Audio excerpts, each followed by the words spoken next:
Halo, apa kabar? Hari ini kita akan belajar tentang kimia. Kita akan melihat salah satu sifat koligatif larutan, yaitu tekanan osmotik.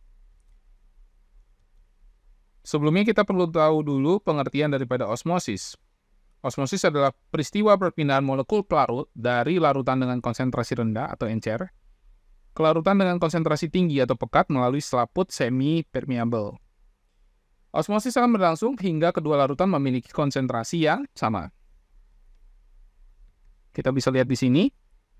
Sebelah kiri ini adalah sebuah larutan dengan dua konsentrasi yang berbeda ya. Ini adalah selaput semi-permeable-nya. Larutan yang kiri itu memiliki konsentrasi yang lebih rendah daripada larutan yang kanan. Maka yang terjadi adalah peristiwa osmosis di mana molekul air akan berpindah dari sebelah kiri ke sebelah kanan, sehingga akhirnya konsentrasinya sama.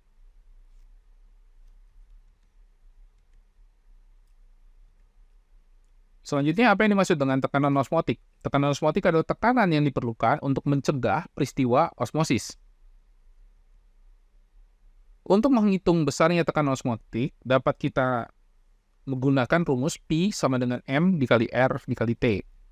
Dengan P di sini adalah tekanan osmotik, satuannya atm. Selanjutnya M adalah konsentrasi larutan, satuannya mol per liter.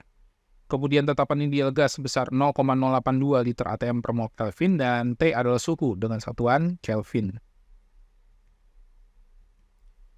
Dalam kehidupan sehari-hari, osmosis dapat kita lihat sebagai berikut. Kita lihat osmosis ini adalah dalam sel darah merah. Dinding sel darah merah akan bertindak sebagai selaput semi-permeable.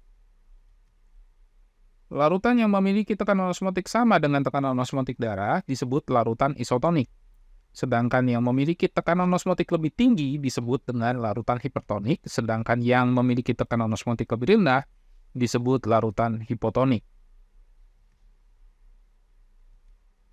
Ketika suatu larutan masuk ke dalam darah, maka akan terjadi peristiwa sebagai berikut. Seperti kita lihat, jika darah ada di dalam larutan hipertonik, maka darah akan memiliki konsentrasi yang lebih tinggi, sehingga air akan keluar dari darah.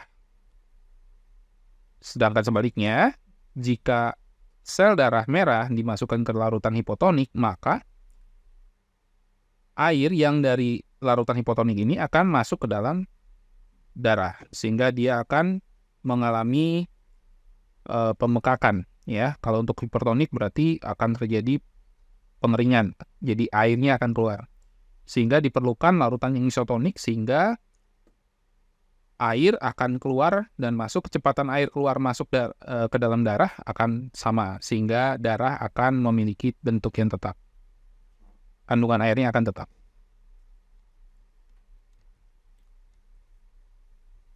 Kita lihat contoh soalnya.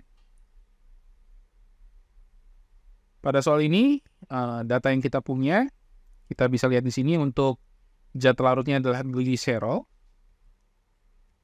Selanjutnya kita punya volumenya adalah sebesar 200 mili atau 0,2 liter.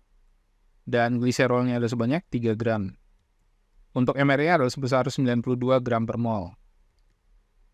Dan suhunya adalah sebesar 27 derajat Celcius atau 300 Kelvin.